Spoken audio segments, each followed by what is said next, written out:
They say love can blind a person more than the brightest sun. And for Ngozi, it was true. She thought she had found a man who would change her life, a man who would protect her from the hardships she had known since childhood.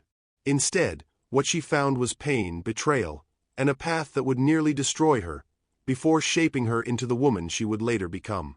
Ngozi had not grown up with plenty. Her father had died when she was still a little girl, leaving her mother to raise her and her younger siblings by selling vegetables at the market. As the firstborn, she quickly learned responsibility. She helped her mother, carried baskets of tomatoes and peppers on her head, counted small coins with careful fingers. Still, even in those hard years, she dreamed of something more. She dreamed of a home of her own, a husband who would cherish her, children who would grow up never knowing hunger. So when she met Chuka, it felt like those dreams were finally within reach. He was tall, with a smile that made her heart flutter. His words were sweet, his laughter warm, and when he looked at her, she felt seen in a way she never had before. Chuka spoke of starting a business, of building a future. He told her she was beautiful, that she deserved more than a life of hawking in the sun. He said, "If you trust me, I'll take care of you." And she did trust him. Their courtship was the kind of thing young women envied. Chuka walked her home after market days, bought her roasted corn, and told her stories of how successful he would become. He spoke of buying a car, of owning land. When he laughed, she forgot the weight of her responsibilities. When he touched her hand, she believed her life was changing. Her mother smiled at the match. Her friends teased her gently, saying she had caught a good man. To everyone around, it seemed like a blessing. For Ngozi, it was love, the kind that made her believe in tomorrow. But love, as she would learn, can wear a mask. The cracks began to show not long after they were married. At first it was small things, the smell of cigarette smoke clinging to his shirt, the faint stench of alcohol on his breath when he came home late. She would ask, and he would laugh it off. "Ah, Ngozi, don't behave like a nagging wife. I'm a man. Let me relax." But soon, the laughter turned sharp. The first slap came one night when she asked why he had been gone all day. His palm struck her cheek so hard her ears rang. She stood frozen, her hand against her burning skin, tears welling in her eyes. He glared at her, his voice harsh. "Don't ever question me again." She cried that night, whispering to herself that it was just one mistake, that maybe he was stressed, that he would change. But he didn't. The drinking grew worse. Nights turned into nightmares. He would stagger home, eyes bloodshot, curses spilling from his mouth. If she tried to help him, he pushed her away. If she asked questions, he raised his fist. The neighbors sometimes heard the shouting, sometimes the crashes of plates or furniture, but they stayed quiet. Everyone had their own battles. Ngozi endured it in silence. She prayed. She begged him to stop. She told herself that the man she had fallen in love with was still in there somewhere. But that man was gone, buried under smoke, alcohol, and rage. One evening, after a particularly brutal fight, he shoved a set of papers in front of her. His eyes were cold, his voice firm. "Sign." Her heart sank. "What is this?" "Divorce." "Sign it." Her hands trembled. "Chuka, please. Don't do this. We can work it out. Sign it." He slammed his fist on the table so hard the glass shook. "You're nothing to me. You hear me? Nothing. You're a burden." Tears blurred her vision, but he forced the pen into her hand. Her fingers shook as she scrawled her name. The moment she did, he snatched the papers from her, sneering. "Now get out. Pack your things. I don't ever want to see you again." That night, Ngozi left with nothing. No clothes, no savings, no dignity. Just the wrapper around her waist and the sting of betrayal burning in her chest. Weeks later, her body began to change. At first, she thought it was stress. She was tired all the time, her appetite strange. But when the midwife confirmed it, she nearly collapsed. She was pregnant. Fear swept through her like a flood. How could she raise a child alone? How would she feed herself, let alone a baby? What would people say? Shame pressed on her shoulders, heavier than anything she had carried before. She thought of her mother, of the whispers from neighbors, of the laughter from those who had once envied her. But then she placed her hand on her stomach, and something inside her shifted. For the first time since leaving Chuka, she felt hope. The faint stir of life beneath her palm reminded her that she wasn't completely alone. She whispered to the unborn child, "Don't worry, my baby. I will fight for you. I will not let you suffer the way I have." From that moment, her tears dried. She became a warrior. She borrowed a small amount of money from a kind neighbor and began to bake bread. She had watched women in the market for years, seen the way dough was kneaded, how ovens turned pale lumps into golden loaves. Now she tried it herself. Her arms ached as she mixed flour and yeast, her palms burned when the dough stuck to her skin, but she didn't stop. At night, she worked in the heat of a tiny borrowed oven, sweat dripping down her back, her belly heavy as the months passed. By dawn, she had trays of bread, warm, fragrant, the only hope she had. She carried them on her head into the market, balancing the weight carefully even as her feet swelled. "Fresh bread! Hot bread!" she cried, her voice hoarse but determined. Some days, she sold enough to eat. Other days, she went home with unsold loaves, eating the stale ends herself so she wouldn't go hungry. But every night, she whispered to her belly, "We survived today. Tomorrow will be better." There were times she cried on her mat, exhaustion wringing her dry. But each morning, she rose again. Because she knew that the little life growing inside her depended on her strength. The shame from neighbors stung. Some muttered that she must have driven her husband away. Others laughed behind her back. But she learned to walk with her head high. She was no longer living for their approval. She was living for her child. Her bread became more than food. It was survival. It was dignity. Each loaf was a promise to her unborn baby that they would not be defeated. And so the bread seller was born, not out of choice, but out of pain, betrayal, and a love fierce enough to outlast despair. Just when Ngozi thought her life might finally find peace, Tund walked into it. He wasn't just a wealthy man, he was kind. After that terrible day when Yvonne's slap sent her crashing onto the street and into labor, it was Tund who stepped in. He paid her hospital bills without complaint, visited often, and ensured her son, Chibiz, had everything he needed. When she recovered, he went further, arranging for her to have a proper bakery, a place with tiled floors, wide windows, and ovens far bigger than the borrowed ones she had once struggled with. For the first time in years, Ngozi's life began to shine with hope. Each morning, the bakery filled with the sweet aroma of fresh loaves. Customers trickled in steadily, not only for the bread but because her story touched them. The woman who had once sold bread on her head in the market, who had endured shame and pain, now standing tall behind her own counter. She watched her son laugh and crawl on the bakery floor, his cheeks chubby and his smile bright, and she told herself, "Perhaps God has finally remembered me. Perhaps this is the life I prayed for." But peace is never without enemies. And for Ngozi, her new enemy had a name, Yvonne. Losing Tund had not only wounded Yvonne's pride, it had humiliated her. She could not believe he would choose a poor bread seller, a woman she had slapped in the street, over her. Yvonne, who had the money, the clothes, the status. Yvonne, who believed the world owed her respect. To her, this was betrayal. And betrayal, in her mind, deserved revenge. She began with whispers. At glamorous parties, she leaned close to her friends, her voice dripping with malice. "Do you know the truth about that woman Tund is helping? She's no saint. She was thrown out by her husband for cheating. That child. Nobody even knows who the father is. Can you imagine? A bastard child being raised on Tund's money." The women gasped, their bracelets jingling as they covered their mouths in fake shock. By the next day, those whispers had spread. Across town, people began to murmur behind Ngozi's back. Some laughed quietly when she walked past, others stared at her bakery with suspicion. Even customers who had once smiled at her now looked at her loaves as though they carried shame baked into their crusts.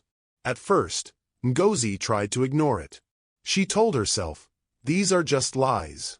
The truth will speak louder." But it wasn't so easy. Each snicker cut her heart like glass. Each whisper reminded her of the humiliation she had suffered before. She had fought so hard to rebuild her dignity, and now it felt like it was being stolen all over again.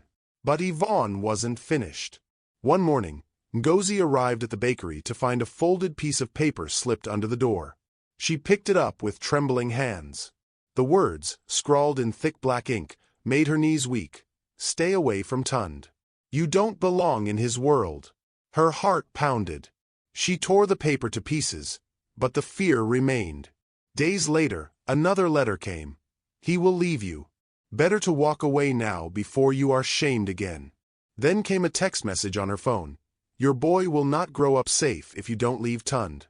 Ngozi nearly dropped the phone. Her hands shook as she pressed it to her chest. That night, she barely slept. Every sound outside made her jump. Every cough from her son made her rush to his side, clutching him tightly. She began to live in constant fear. Still, she refused to give up. "I've survived worse," she whispered to herself in the dark. "I will not run again. Not this time." But Yvonne was relentless. The threats grew bolder. Letters no longer came hidden. They were thrown at her counter, even pinned to her bakery door with nails. "This is your last warning. Leave him." Ngozi tried to hide them from Tund. She didn't want him to worry. But fear weighed on her, creeping into every corner of her life. She stopped letting Chibiz out of her sight. She started going home quickly, glancing over her shoulder at every corner. Customers noticed her nervousness, and whispers grew louder. Then, one evening, terror finally struck. The evening sun was dipping low, casting long shadows across the street outside the new bakery. The smell of warm bread still lingered in the air as Ngozi carefully stacked the last trays, wiping her hands on her apron. Chibiz giggled on a small playmat in the corner, his laughter like music against the quiet hum of the ovens cooling down. Life, for once, felt steady. She glanced around the spacious shop with its tiled floor, bright shelves, and polished counters, her dream that had finally come alive through Tund's kindness. Just as she reached for the keys to lock up, a sudden screech shattered the calm. A black van swerved violently to a stop in front of the bakery. Before she could even process what was happening, the doors flew open and 5 men spilled out, their faces hard, their eyes filled with menace. Ngozi froze. Her heart slammed against her ribs. Without a word, the men stormed inside. One of them kicked over a chair, another swept an entire rack of freshly baked loaves onto the floor, trampling them under heavy boots. Flour bags were ripped open with knives, white dust exploding into the air like smoke. Glass jars smashed, counters splintered, the neat shelves she had polished now cracking under their blows. "Please!" Ngozi screamed, her voice breaking as she rushed forward. "Stop! What are you doing?" One of the men shoved her back so hard she stumbled into the wall, barely keeping herself upright. Another dipped a brush into a can of red paint they had carried in and scrawled across the bakery's spotless wall. "This is just the beginning." Ngozi's knees buckled as tears blurred her vision. Her dream, the bakery she had built from nothing, the bakery that had become her hope, was being torn apart in front of her eyes. In the corner, little Chibiz began to wail, his cries piercing through the chaos. The men only laughed, their destruction deliberate, cruel, mocking. And as quickly as they had come, they stormed out, piled back into the black van, and roared off into the night, leaving silence in their wake. Ngozi collapsed to the floor, her chest heaving, her fingers clutching at a shattered piece of wood from the counter. Around her, broken loaves lay scattered, shelves leaned crooked, and the painted threat dripped slowly down the wall like blood. Her son's cries filled the air, and she dragged herself to him, pulling him into her trembling arms. When Tund arrived the next morning, he found her sitting amidst the wreckage, her clothes dusted with flour, her eyes swollen from crying. She tried to speak, but the words broke into sobs. Tund's face darkened, his jaw clenching. He pulled her into his arms, his voice low but filled with steel. "This has gone too far. I know who is behind this. And I promise you, Ngozi, she will not win." By the end of the week, workmen were at the bakery. With Tund's resources, the damage was undone. Within weeks, the shop rose again, stronger than before, with reinforced windows, sturdier counters, and brighter lights. To the world, it was a sign that Ngozi could not be broken. But far away, Yvonne seethed. Every act of malice, every blow she struck, was being undone by Tun's protection. And so she told herself, if breaking Ngozi's bakery could not shatter her, then she would have to strike where it hurt most. And that meant going after her son. The bakery stood rebuilt, its glass gleaming, its shelves restocked, but Ngozi's heart still carried the scars of that night. Each evening, when she turned the key to lock the door, she glanced at the street, half expecting the black van to return. Though she smiled at customers during the day, her eyes never stopped watching the shadows. Yvonne, meanwhile, was unraveling.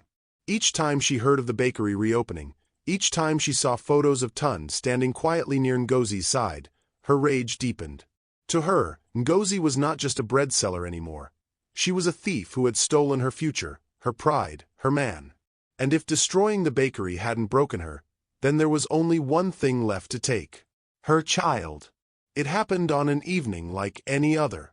Ngozi was sweeping the bakery floor while little Chibiz toddled near the counter, laughing as he tried to balance a crust of bread in his small hands. The sun had dipped low, painting the sky in streaks of orange and purple. She had just begun to hum softly when the sound of screeching tires tore through the air. Her head jerked up. A black van swerved to a halt outside, its engine growling.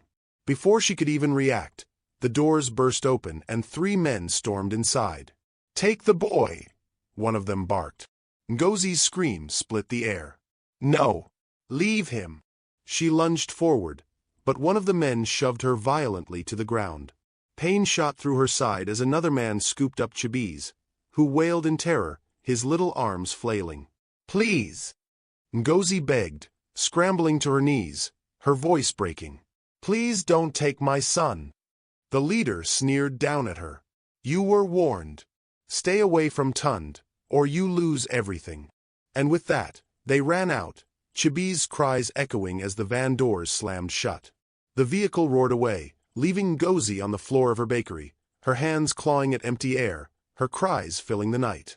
By the time Tund arrived, she was still sobbing, her body trembling uncontrollably. "They took him," she choked out. "They took my baby." Tund's face hardened. His chest rose and fell with controlled fury. He pulled her close, steadying her trembling shoulders. "Listen to me, Ngozi. I will bring him back. I swear it." His phone was in his hand within seconds. Calls went out, to the police commissioner, to private security firms, to men in high places who owed him favors. His voice was sharp, commanding, leaving no room for delay. By midnight, checkpoints had been set across the city. Officers were on high alert, watching for the black van. Tun's own men combed the streets, flashing Chibiz's picture, interrogating anyone who might have seen something. Ngozi sat in the corner of the bakery, rocking back and forth, whispering prayers through her tears. Hours stretched like days, but then a call came. The van had been spotted near the outskirts of the city, heading toward an abandoned warehouse. Tun's convoy moved immediately, sirens slicing through the night. When they arrived, the place was dark, its windows shattered, its walls smeared with graffiti. But inside, under the dim glow of a single bulb, they found him. Chibiz sat on the floor, crying softly, his cheeks streaked with tears but otherwise unharmed. 2 of the kidnappers were there, their faces pale as officers stormed in and dragged them to the ground. Ngozi collapsed in relief when Tund carried her son back into her arms. She kissed his face over and over, tears soaking his tiny shirt. "My baby, my baby!" But Tund's eyes burned with something else, rage. Because under questioning, the kidnappers revealed what he already suspected. They hadn't acted alone. They had been paid. And the one who paid them was Yvonne. The revelation spread quickly. By morning, whispers filled the city. Yvonne, the glamorous woman of wealth and status, had hired men to kidnap a child. Her pride had driven her past the point of no return. Where once people had envied her, now they recoiled. Friends turned their backs, society mocked her, and her name was spat with disgust. But for Ngozi, the scars remained. She held her son closer than ever, her trust in the world shaken but her resolve stronger. And for Tund, the decision was sealed. Yvonne's chapter in his life was finished. What remained now was the woman who had suffered, who had endured, who had fought every battle and still stood. The morning after the rescue, Lagos buzzed with one story: Yvonne. The glamorous woman everyone once envied, the woman who had worn diamonds like they were water, was now exposed as the mastermind behind a kidnapping. People whispered in shock. Some said, "I always knew her pride would destroy her," while others gasped in disbelief. But one thing was certain: her mask of elegance had finally cracked. By midday, police officers arrived at her mansion. She was lounging on her velvet couch, a glass of champagne in hand, as though the world outside hadn't turned against her. When they entered with a warrant, her smile faltered. "Miss Yvonne," the officer in charge said firmly, "you are under arrest for conspiracy and child endangerment." For the first time, fear flickered across her face. "What nonsense is this? Do you know who I am? Do you know who my father is?" The officer didn't flinch. "Ma'am, please stand. You have the right to remain silent." Neighbors gathered outside as she was escorted into the waiting van, their phones flashing, their whispers cutting. Yvonne, once the picture of wealth and arrogance, now had her wrists bound in cold steel. Her head was held high, but her eyes burned with shame. News headlines exploded: "Socialite arrested in shocking kidnapping plot." Talk shows debated her downfall. Once celebrated friends distanced themselves instantly, deleting photos, pretending they had never known her. At the station, she sat stiffly, her lawyer at her side, her lips painted red but trembling slightly. When the charges were read, her composure cracked. "This is ridiculous. That woman bewitched him. I only wanted to protect what was mine." Her lawyer whispered urgently, but the officers ignored her tantrum. For 2 nights, Yvonne remained in custody. And for those 2 nights, Ngozi slept with her son held tightly against her chest, whispering prayers of relief that the storm might finally be ending. But Yvonne wasn't finished. Her family was powerful, her money long. Within days, she secured bail. The sight of her walking out of the station, her sunglasses shielding her face, nearly broke Ngozi's spirit. The woman who had nearly ruined her, who had stolen her son, was free again. When Ngozi heard the news, her heart sank. "She will come back," she whispered fearfully to Tund. "She will not stop." Tund took her trembling hands in his. "No, Ngozi. This time, I won't let her breathe near you again." True to his word, Tund moved with precision. Using his network, his influence, and his connections in the legal and political world, he ensured that Yvonne would never again darken their path. He met with judges, spoke with commissioners, and pressed every button available to him. Within a week, Yvonne's freedom turned hollow. She was summoned to court, not for the kidnapping charges alone, but for other hidden scandals her enemies had quietly unearthed while she was weak. Every door she once walked through proudly was now slammed shut. Former friends refused her calls. Her invitations to high society events vanished. Her name was spoken with disgust, her face turned into a warning. Then came the final blow. Through legal petitions and quiet negotiations, Tund secured what was essentially a restraining order, though even stricter. Yvonne was forced to leave Lagos entirely. Her bail conditions, her stained reputation, and Tund's relentless pressure made her position untenable. On the morning she left, a handful of reporters gathered near the airport. Cameras flashed as Yvonne, dressed in plain clothes for the first time in years, walked briskly through the gates. She refused to answer questions, her lips pressed in a hard line, her sunglasses hiding the fury in her eyes. For the people who watched, her departure was a spectacle. For Ngozi, it was liberation. That night, after news spread that Yvonne had been forced to leave the state, Tund drove straight to Ngozi's apartment. The streets were quieter than usual, but his mind was restless. He knew Ngozi and Chibiz were safe for now, but safety in Lagos was never guaranteed, especially after what they had endured. Ngozi opened the door when he knocked. She looked tired but calm, her son asleep against her shoulder. The small apartment was neat, its walls still carrying the faint scent of fresh bread from earlier in the day. Tund stepped inside and closed the door behind him. "She's gone," he said gently. "She won't come near you again." Ngozi nodded slowly, her eyes glistening. "I heard. But sometimes I wonder, Tund, what if she finds another way? What if someone else decides to help her? He shook his head firmly. I won't let that happen. But Ngozi, his voice softened. Living here, alone with Chibiz, it leaves you exposed. I don't want to take another chance with your safety. She looked at him curiously, her brow furrowed. What are you saying? Tun drew in a breath. Move to my mansion. At least there, you'll be closer to me. There are guards, cameras, walls high enough to keep anyone with ill intentions far away. You'll have peace, and Chibiz will finally have the freedom to grow without fear. Ngozi's lips parted slightly, surprise flashing in her eyes. Your mansion. Tund. People will talk. They'll say things. They already talk, he replied firmly. Let them. Their words don't feed you. Their whispers don't protect your son. I'm not asking to trap you. I'm asking to keep you safe. She sat quietly, adjusting Chibiz in her arms, her heart torn. Part of her feared the gossip, the wagging tongues of those who would twist her story into scandal. But another part, the stronger part, longed for peace, for safety, for a home where she didn't have to glance over her shoulder every night. When she looked up, she saw something in Tun's eyes she had never seen before. Not pity, not obligation, but sincerity. She swallowed hard. If I come, it will only be for Chibiz's safety. Nothing more. Tund nodded.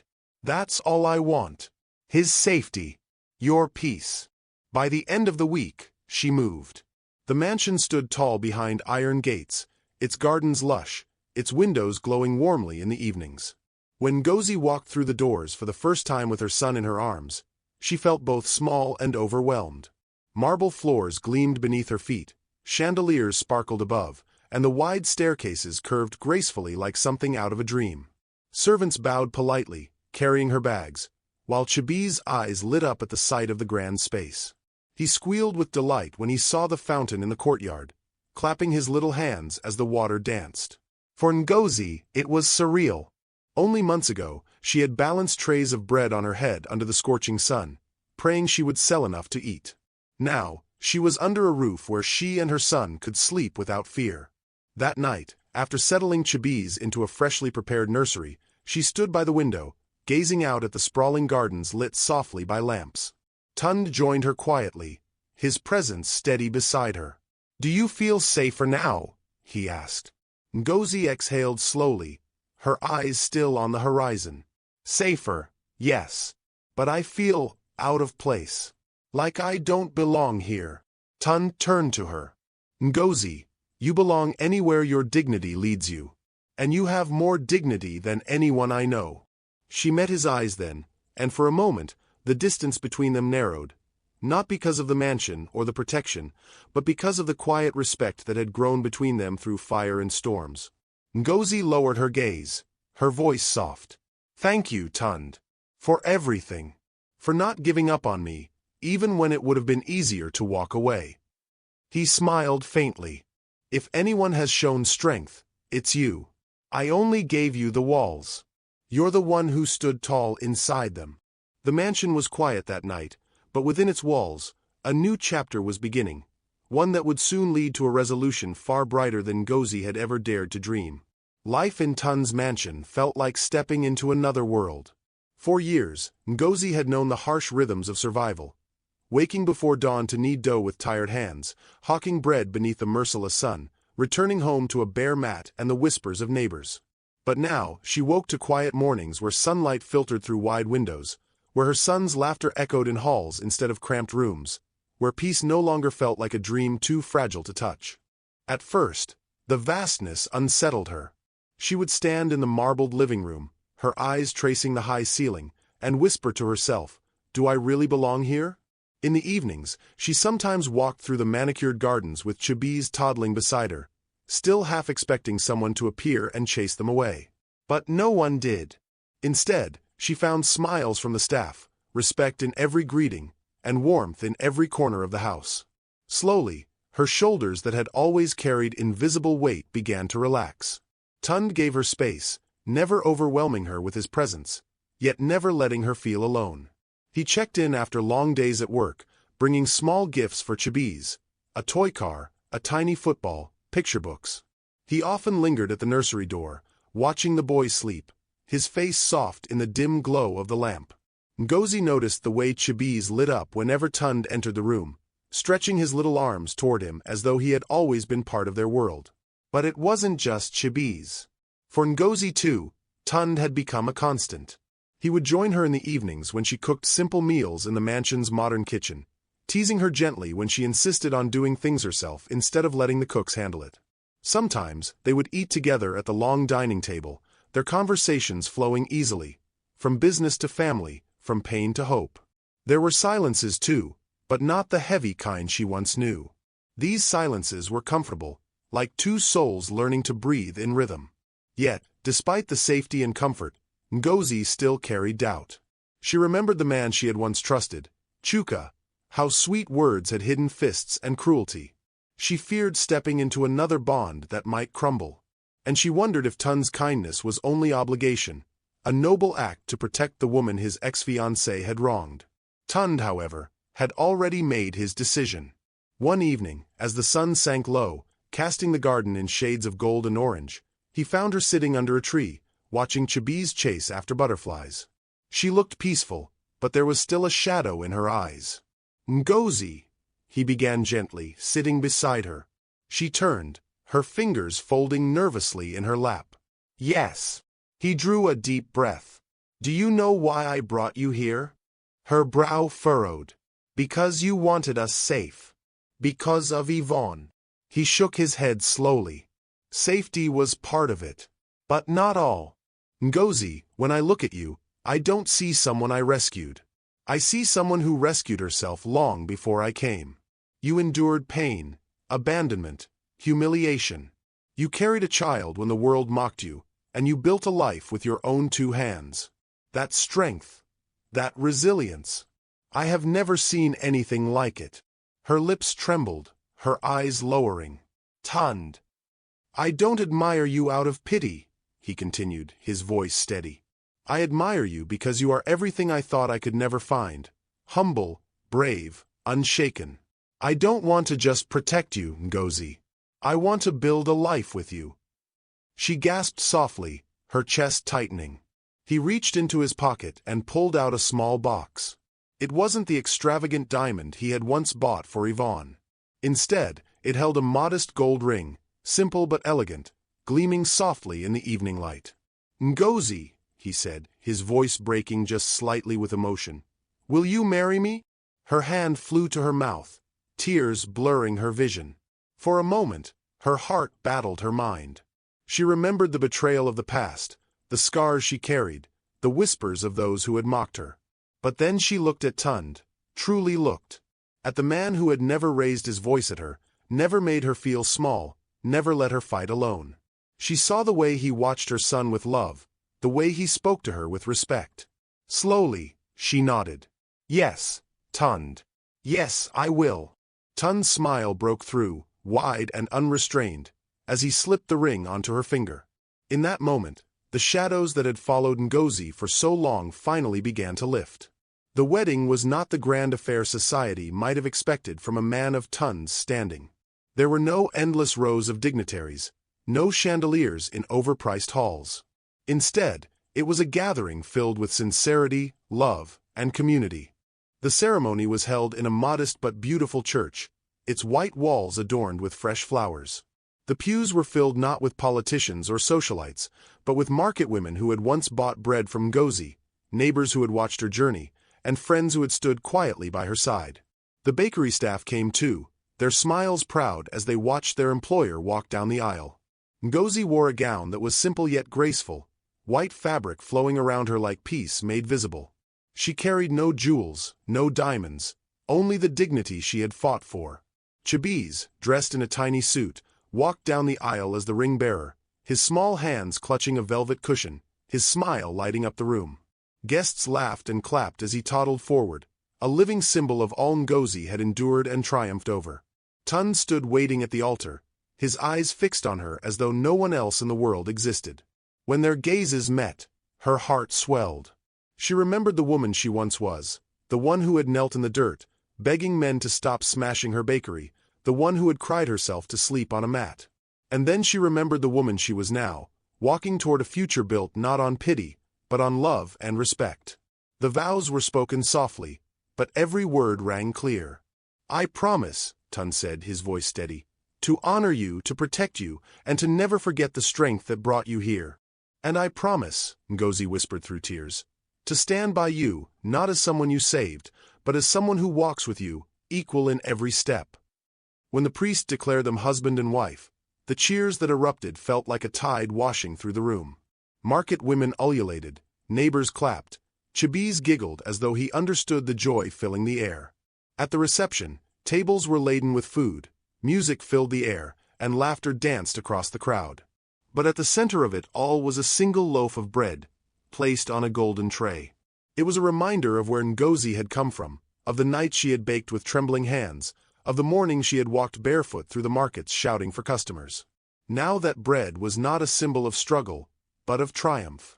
When Ngozi and Tund broke it together and shared it among the guests, it became more than food, it became a story. A story of how humility had defeated pride, how kindness had overcome cruelty, how a bread seller had risen to stand as a wife, a mother, and a woman respected. In the days that followed, life settled into a rhythm of peace. Ngozi no longer woke with fear in her chest. She woke to her son's laughter, to her husband's steady presence, to the knowledge that storms could pass and leave behind skies clearer than ever before. As for Yvonne, her name became a caution whispered in society circles. She had lost everything, not because she lacked wealth, but because she lacked humility. Pride had been her downfall, and her story was no longer one of envy but of warning. And so the tale closed with a truth carved deep. Arrogance may glitter, but it destroys itself. True strength lies in humility, in compassion, in the quiet courage to endure and rise again. For those who listened, for those who followed every twist of Ngozi's journey, there was one final reminder. Subscribing costs you nothing, but it means the world to us who keep these African tales alive. If this story touched your heart, give back with that little button. Support us, so stories like Ngozi's will continue to inspire for generations to come.